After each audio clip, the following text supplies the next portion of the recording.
Hello. I have a really crummy cold right now, so my voice sounds like really sexy and raspy, but it's not usually like that. Excuse me. If I move slides, I hope that won't make a big difference, I guess. Move it to the break page. Yeah, okay, cool. Awesome. All right. Okay.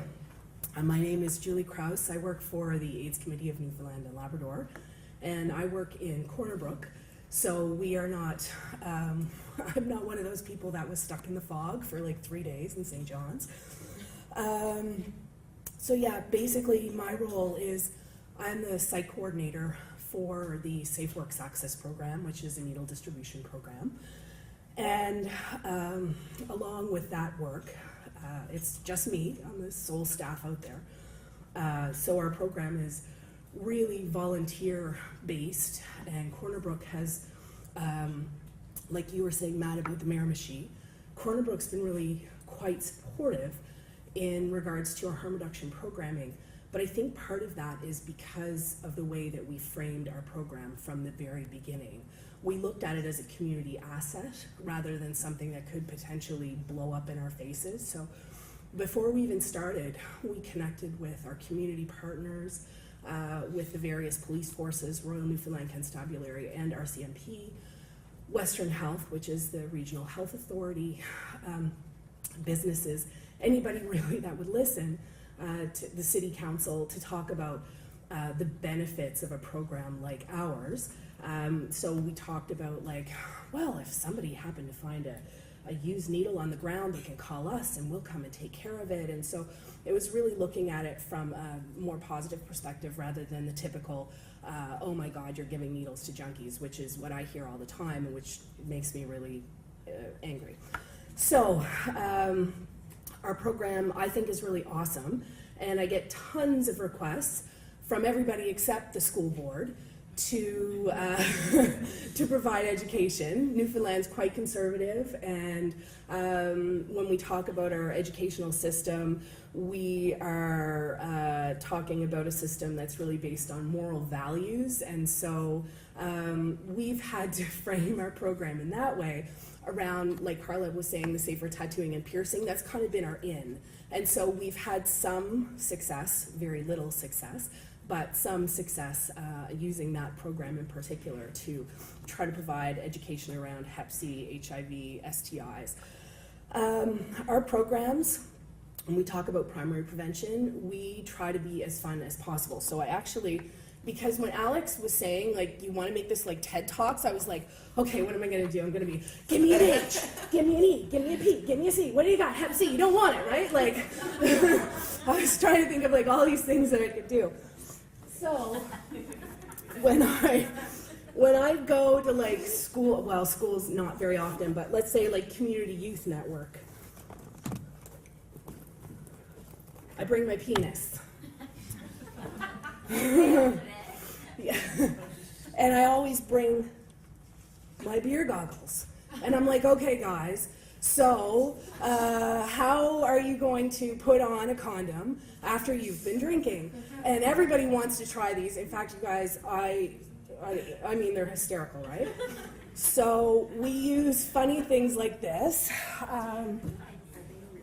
but the message is there.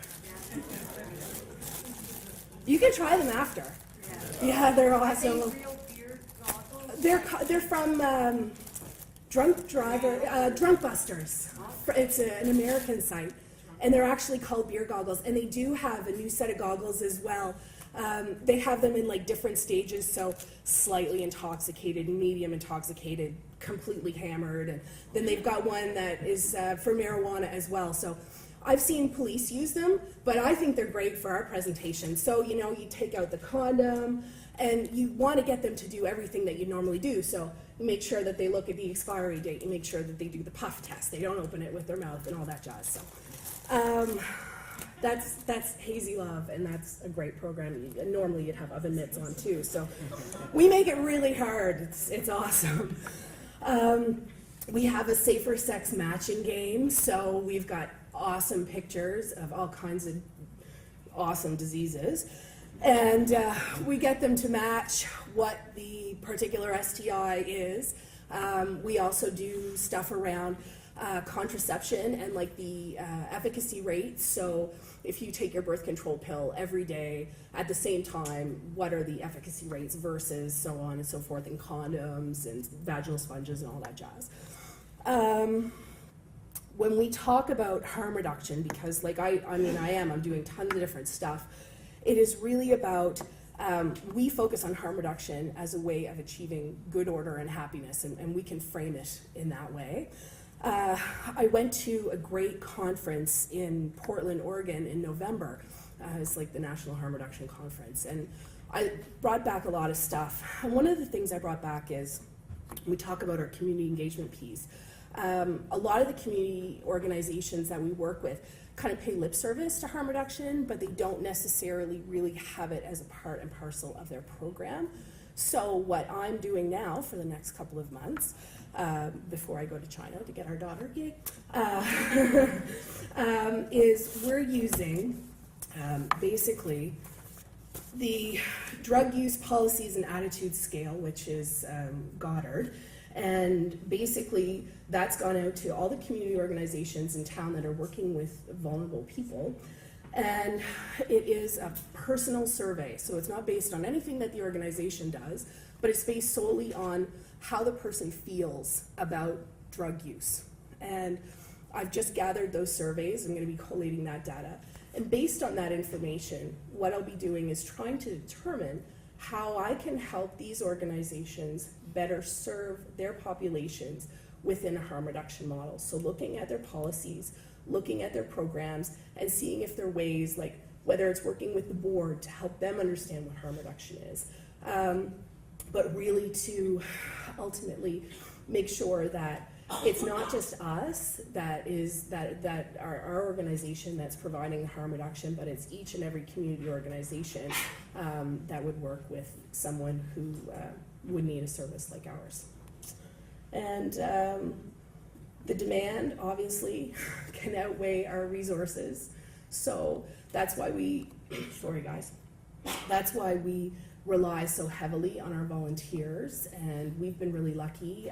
Memorial has a campus in Corner Brook, so we've been able to tap into our nursing program. There's a great nursing program there, so we have a number of nursing students who've been volunteering. The Corner Brook program, just sort of FYI, has only been on the go since the summer of 2010, so we've made great strides there. And as well, people who are really interested and have a vested interest in our program have been, we just have awesome volunteers, and so if you're able to use what you've got, we don't have a lot of money, and so it's like, okay, how are we going to make this work? Tap into your community resources, and then they can give back too. So it's been a really positive experience, and we try to be as fun as possible, particularly when we talk about youth. And I think that's pretty well it. Yeah, cool. Thanks.